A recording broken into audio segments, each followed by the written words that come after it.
I'm here in Saint-Louis, Senegal for a special edition of the Observers Direct. Something a little bit different. We're coming to a city where we have several observers active. Let's go meet them.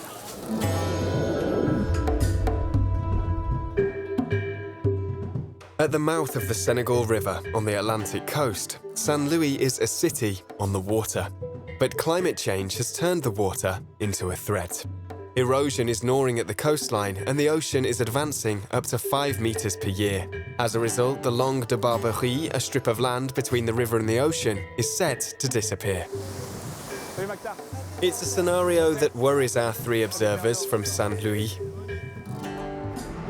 Mactar Ndiaye, a youth communication consultant, Tierno Diko, an IT engineer, and Petit Ndiaye, a social marketing consultant.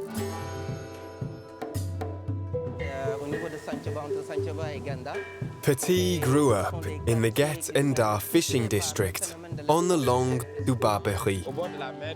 On the seafront and in particular on the beach, there used to be houses and shelters where people went to relax. We've been sounding the alarm for 3 years now, with posts on social networks, alerts in the press and on TV to inform people about the danger, which is very real. Some people have lost all their savings. They're not used to the idea of keeping their money in a bank. This used to be a bedroom. It was a bedroom? Yes, it was a bedroom. And as you can see, the sea has destroyed everything. If you walk along the Langue de Barbarie, you see schools which have been destroyed, especially primary schools, mosques, shelters. The constructions weren't well built. You can see, for example, that the floor here isn't very robust. It doesn't meet architectural standards. The best protection against the ocean is what's left of the wall built by the French in colonial times.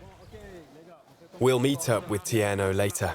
Mactar and Petit take us to visit a seawall that the Senegalese government started building in February and which collapsed in April. On the day the seawall collapsed, I went to see the damage. I even took photos. Look, the seawall used to be here. With the swell, it was totally destroyed. It fell over. In this image, we can see that the ocean spilled over the seawall and reached the other side. If the wall had been properly built, the ocean would never have been able to make it to the other side. Even though the situation is urgent, it makes no sense to spend 3.5 billion of taxpayers' money on a solution which collapsed at the first swell. The authorities say the seawall was designed to adapt to movements of the sand.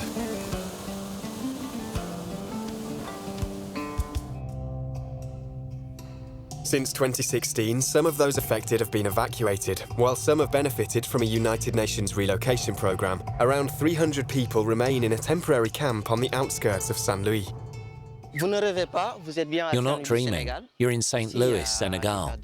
As you can see, there are piles of rubbish, stagnant water, people living in very difficult conditions. 6 toilets for 300 people and 2 water stations, often far away.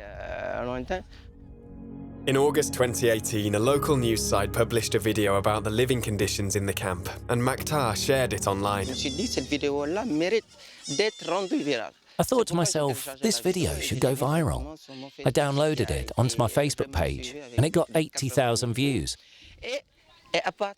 People were astonished to see that in St. Louis, Senegal, there were people who were considered refugees. You mean many people in Saint Louis found out the truth about this camp from the video, even though the camp had existed for more than 2 years? Yes. The people of Saint Louis swung into action. There were donations of mosquito nets and bleach. Volunteers helped rebuild. I've been here for more than a year now with my family. It's hard. My children are ill. They have diarrhea. They throw up. Some have asthma because of the dust. There's stagnant water and mosquitoes, of course. Life was great at home. We had a TV. We all lived together. We breathed clean sea air and it wasn't this hot. If I could speak with the authorities, I'd urge them to let us leave this place as soon as possible.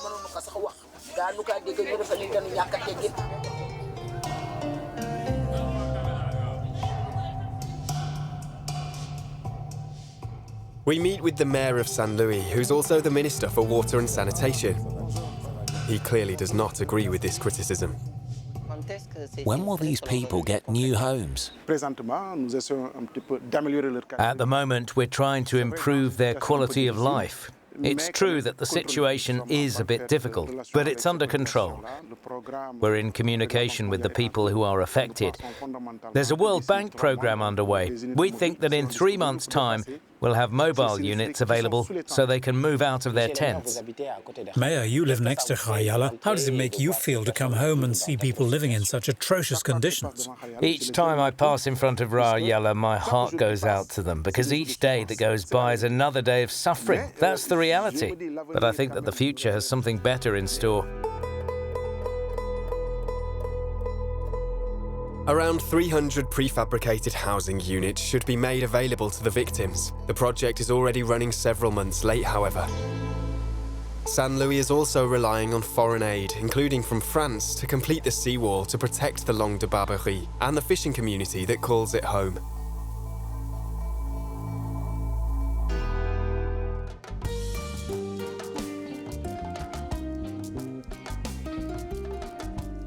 The next morning, we meet up with Petit Ndiaye. On the 29th of January, he posted some images online. A San Luis fisherman who had ventured out of Senegalese waters was killed by the Mauritanian Coast Guard, sparking a wave of violence. I was in the area on the day the demonstrations occurred on the other side of the island, and I saw the market was on fire. Someone told me it was the fishermen who were angry with the Mauritanian Coast Guard who'd killed one of their colleagues. I saw that some Mauritanian shops here in San Luis had been burned down or looted like that one. Others had suffered the same fate in town. It's true that fishermen are often harassed by the Mauritanian Coast Guard. But the violence and burning down Mauritanian shops wasn't called for. It doesn't exactly help create social stability between the two countries. When they're out at sea, fishermen don't know where the Mauritanian border is. They're hunted down and chased by the Mauritanian Coast Guard, who often open fire, seize their fishing equipment, and cause huge economic and security problems. Some people have been killed, or lost an arm or a leg. Petit introduces us to Jacques, one of the 15,000 San Luis fishermen. There have been fewer and fewer fish in Senegalese waters in recent years, the main cause being poor stock management and overfishing by trawlers from Asia and Europe. Neighbouring Mauritania had stricter controls and has managed its stocks better. That has tempted fishermen from San Luis to venture into Mauritanian waters.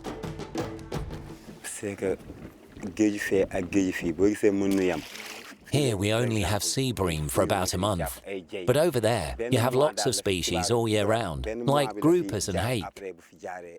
If you fish here, you'll earn less than 75,000 francs a day. Once you've paid for the engine and your crew, there's hardly anything left. In Mauritanian waters, if you go out to sea for 3 days, you can earn up to $1 million. We're in the low season. The fishing season will start up again in November, so it's even harder to bring in a good catch.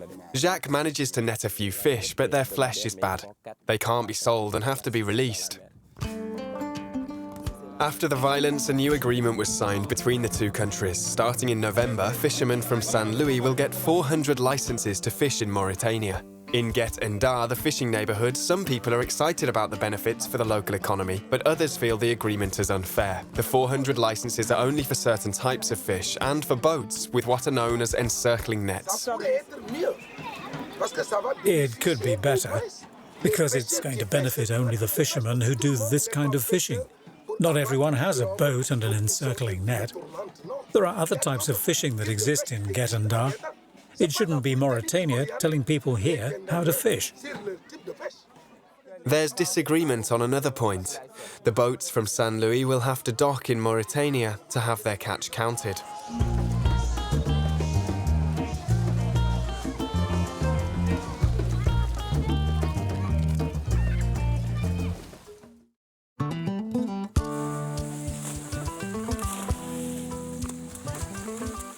Tierno, we're here on the banks of the Senegal River.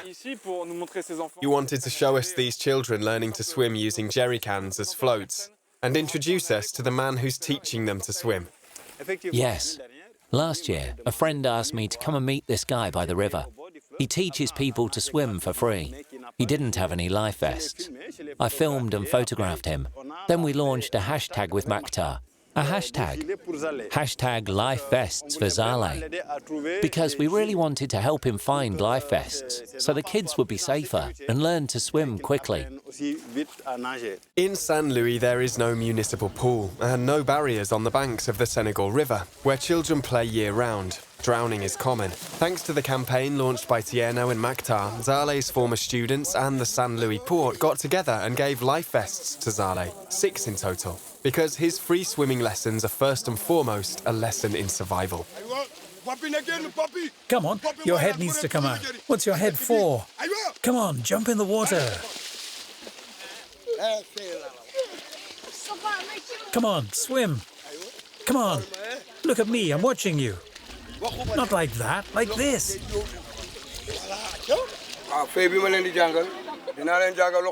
First, I teach them to tread water and to keep afloat, even if they can't swim. That's so that if necessary, they can hold on until someone comes to save them. After that, I teach them all the different strokes. You're very strict. Is that the best way? If I'm hard on them, it's because a child could find themselves on a boat which is sinking and he may have to jump in. This way he won't be afraid.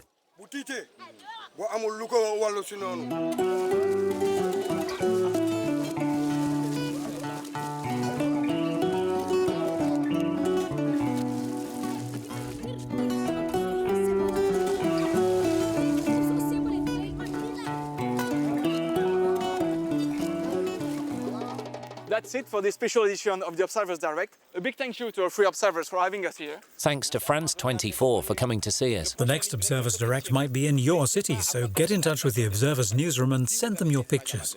You can contact us via Facebook, WhatsApp or email. See you next time. See you. Big up.